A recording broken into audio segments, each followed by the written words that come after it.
Assalamualaikum warahmatullahi wabarakatuh. Kami dari kelas Manajemen Ekstensi A 2017 akan mereview buku Sistem Informasi Manajemen yang ditulis oleh Raymond McLean. Saya sendiri Nurul Noviani.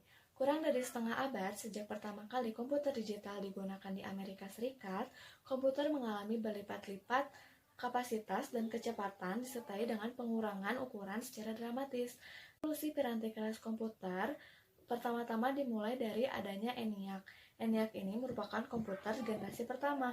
ENIAC memiliki berat sebesar 30 ton dan membutuhkan ruang sebesar 167 meter persegi dan daya listriknya mencapai 145 kW. Lalu selanjutnya ada UNIVAC 1. UNIVAC 1 ini merupakan komputer generasi kedua di mana diluncurkan di tahun 1951. Pertama kali digunakan pada Biro Sensus di Amerika Serikat. Selanjutnya di tahun 1954, ENIAC 1 ini digunakan pada Direktorat Jenderal Elektronik di Amerika Serikat. Selanjutnya, perkembangan ditunjukkan dengan adanya sistem 360 IBM. Sistem ini merupakan komputer generasi ketiga, di mana pertama kali menggunakan multi-user. Nah, IBM 360 ini sangat sukses pemasarannya di lapangan karena memiliki sistem yang lebih handal, lalu kapasitas penyimpanan yang lebih sedikit, dan penggunaan daya listrik yang lebih sedikit. Selanjutnya di tahun 1970-an ada komputer yang lebih kecil dinamakan dengan komputer mini dan digunakan pada organisasi bisnis kecil. Selanjutnya 10 tahun kemudian ada lagi komputer yang dinamakan mikrokomputer dengan ukuran yang jauh lebih kecil. Jika di tahun sekarang setara dengan personal komputer atau PC yang biasa digunakan secara individu. Perkembangan komputer yang semakin cepat, bahkan berlipat-lipat ganda, menjadi sebuah tren yang pertama kali ditemukan oleh pendiri Intel bernama Gordon Moore. Arti hukum Gordon Moore ini bagi sebuah pengguna komputer adalah bahwa kecepatan komputer akan selalu meningkat setiap 18 bulan sekali dengan sejumlah biaya tertentu yang harus dikeluarkan. Intinya, dari sebuah komputer ini terletak pada sebuah prosesor yang dikendalikan oleh sebuah sistem informasi. Nah, sebuah komputer ini terdiri dari yang pertama tadi sistem informasinya, lalu prosesor, lalu ada CPU, ada RAM, ada motherboard, lalu ada hard disk. Nah, ketika semua komponen tersebut digabungkan atau disatukan dengan printer, mouse, lalu keyboard, nah akan bisa menjadi sebuah alat pendukung bagi sebuah pengambilan keputusan. Dahulu, komunikasi data memerlukan sebuah piranti keras komputer yang bernama modem. Namun sekarang komunikasi data bisa dilakukan melalui nirkabel dengan biaya yang lebih murah dan mudah dipasang. Dan arsitekturnya, sistem aplikasi komputer pun mengalami evolusi. Sebelum adanya komputer, kegiatan perusahaan ini terdiri dari kegiatan manual, mesin-mesin, serta sistem yang dikendalikan oleh perusahaan. Setelah adanya komputer, sistem pertama komputer yang ada ini yang dinamakan sistem pemrosesan data. Namun sekarang lebih dikenal dengan istilah sistem pemrosesan transaksi, di mana sistem ini berbagi sistem yang saling berhubungan satu sama lain yang menunjukkan sebuah kegiatan perusahaan, sebagaimana terlihat pada gambar di samping.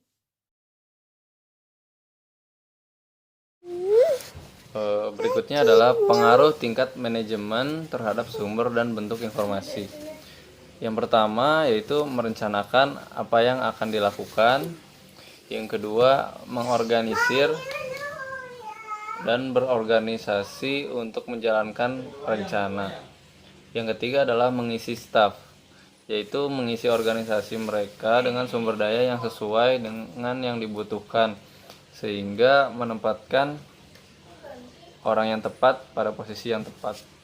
Yang keempat adalah mengarahkan agar berjalan dengan apa yang telah direncanakan. Dan yang kelima adalah mengendalikan agar dapat tetap pada track yang sesuai dengan tujuan yang diharapkan. Selanjutnya adalah fungsi manajemen. Nah, di sini di fungsi manajemen ini seperti kita ketahui, menurut Henry Fayol, yang pertama adalah merencanakan apa yang akan dilakukan. Yang kedua adalah mengorganisir, yaitu berorganisasi untuk menjalankan sebuah rencana tersebut. Dan yang ketiga adalah mengisi staf atau mengisi organisasi mereka dengan sumber daya yang sesuai dengan yang dibutuhkan. Dan yang keempat mengarahkan, yang kelima mengendalikan. Slide selanjutnya adalah peranan informasi dalam pemecahan masalah.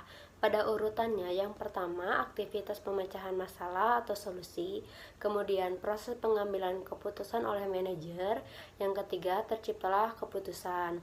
Pemecahan masalah adalah aktivitas terpenting yang dilakukan seorang manajer dan pelaksanaannya ini lebih rumit daripada hanya sekedar memecahkan masalah saja.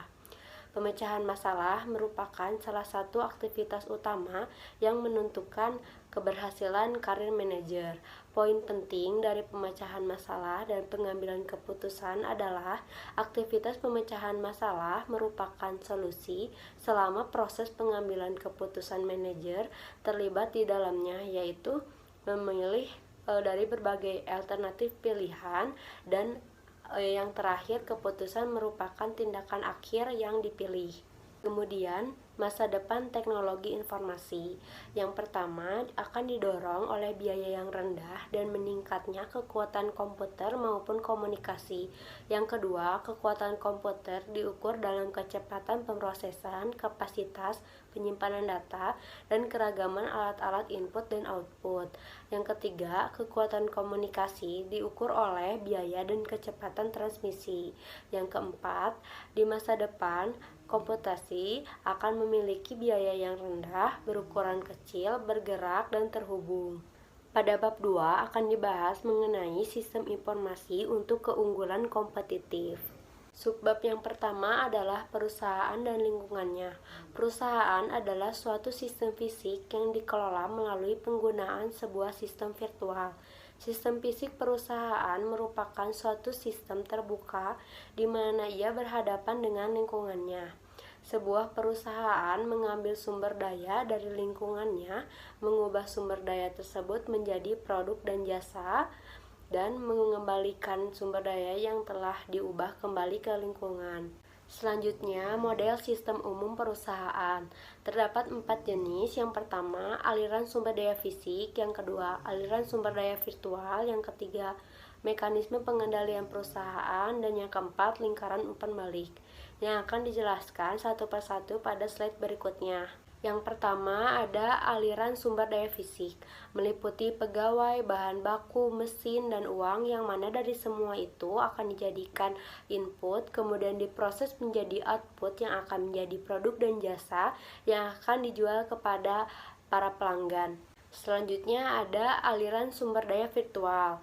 Aliran ini merupakan aliran yang dua arah, data dan informasi yang menghubungkan perusahaan dengan lingkungannya. Selanjutnya, mekanisme pengendalian perusahaan. Unsur-unsur yang memungkinkan perusahaan mengendalikan operasi sendiri meliputi standar kinerja yang harus dipenuhi oleh perusahaan jika ia ingin mencapai tujuannya secara keseluruhan, kemudian manajemen perusahaan, dan suatu pemroses informasi yang mengubah data menjadi informasi. Oke, untuk selanjutnya saya akan menjelaskan tentang feedback loop atau lingkaran umpan balik, di mana ini terdiri dari data virtual, data kumpulan dari perusahaan, dan data dari lingkungannya, lalu dimasukkan ke dalam proses informasi. Lalu di dalam sini perusahaan di dalam lingkungannya. Sebuah perusahaan tercipta atas dasarnya pemenuhan atau tujuan untuk memberikan produk dan jasa yang memenuhi kebutuhan dari lingkungannya. Lalu sebuah perusahaan tidak akan dapat berfungsi tanpa sumber daya yang diberikan oleh lingkungannya. Lingkungan ini dapat bervariasi dari perusahaan satu ke perusahaan yang lainnya. Lingkungan juga memiliki 8 unsur yang terdapat di dalam suatu sistem yang lebih besar yang disebut masyarakat. Jadi 8 unsur lingkungan tersebut apa sih sebenarnya? Jadi 8 unsur dari lingkungan tersebut. Jadi di sini tuh di tengahnya itu ada sebuah perusahaan yang dikelilingi oleh lingkungan atau unsur dari lingkungan, yaitu yang tadi yang 8 unsur tadi. Yang pertama itu ada unsur lingkungan pemerintahan, komunitas keuangan, pemasok, lalu ada serikat pekerja, pemegang saham, pesaing, pelanggan, bahkan komunitas global. Lalu aliran sumber daya lingkungan itu dibagi menjadi 2 menurut sering terjadinya, yaitu yang pertama yang umum terjadi dan yang jarang terjadi. Aliran yang umum terjadi itu seperti aliran informasi dari pelanggan, aliran bahan baku kepada pelanggan, aliran uang kepada pemegang saham, dan yang terakhir aliran bahan baku dari pemasok. Lalu untuk aliran yang jarang terjadi ini seperti aliran uang dari pemerintahan, aliran bahan baku kepada pemasok, dan aliran pegawai kepada pesaing. Lalu manajemen rantai pasokan atau supply chain management, jalur yang memfasilitasi aliran sumber daya fisik dari pemasok kepada perusahaan melanjutkannya kepada pelanggan. Jadi ini sebuah sistem atau rantai di mana suatu benda yang terjadi itu didistribusikan dari hulu ke hilir atau dari pemasok pertama sampai ke pelanggan terakhir. Suatu aliran ini harus di-maintain atau di-manage dengan baik agar terciptanya sebuah rantai pasokan yang bagus, yang tepat waktu dan efisien. Karena bagaimanapun juga manajemen rantai pasokan atau supply chain management akan menentukan dari biaya operasional atau biaya keseluruhan yang terjadi di suatu perusahaan. Untuk selanjutnya itu dimensi keunggulan kompetitif. Dimensi keunggulan kompetitif ini dibagi menjadi 3, yaitu atas atau tingkat manajerial tertinggi atau keunggulan strategis, lalu ada tingkat manajerial menengah atau keunggulan taktis, lalu yang terakhir yaitu tingkat manajerial lebih rendah atau keunggulan operasional. Untuk yang pertama yaitu keunggulan strategis atau tingkat manajerial tertinggi digunakan untuk mengubah arah sebuah perusahaan dalam mendapatkan keunggulan. Lalu untuk yang tingkat manajerial menengah atau keunggulan taktis memberikan spesifikasi mengenai rencana strategis yang akan diimplementasi oleh perusahaan tersebut. Yang terakhir yaitu tingkat manajerial lebih rendah, yaitu mengumpulkan data dan informasi menggunakan teknologi informasi sehingga mencapai keunggulan kompetitif operasional. Assalamualaikum warahmatullahi wabarakatuh. Perkenalkan, nama saya Sandra Monika. Di sini saya akan melanjutkan presentasi mengenai tantangan dalam mengembangkan sistem informasi global. Nah, sistem informasi global atau Global Information System atau disingkat dengan GIS adalah sebuah sistem informasi yang dibangun atau dikembangkan untuk digunakan dalam konteks secara global. Nah, setiap sistem informasi yang dipublish secara global sudah dalam konteks yang ditentukan. Nah, GIS ini juga diberikan untuk suatu sistem informasi yang terdiri atas beberapa jaringan yang melintasi batas negara. Nah, selain itu juga ada beberapa kendala yang harus diatasi oleh pengembangan GIS. Yang pertama ada kendala-kendala politisi, yang kedua ada rintangan budaya dan komunikasi, yang ketiga ada masalah-masalah teknologi, yang keempat yaitu kurangnya dukungan dari manajemen anak perusahaan. Nah, selanjutnya di sini ada perencanaan strategis untuk sumber daya informasi.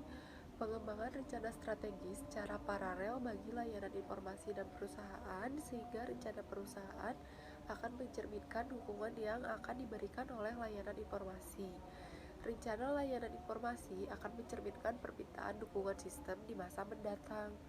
Pelaksanaan pengembangan dan pengelolaan sistem informasi itu sendiri membutuhkan sumber daya yang handal yang terdiri dari infrastruktur dan sumber daya manusia. Hal ini dibutuhkan agar sistem informasi yang direncanakan dapat berjalan dengan optimal. Perusahaan membutuhkan adanya peremajaan maupun pengadaan infrastruktur baru yang disesuaikan dengan pengembangan tren teknologi yang sangat pesat.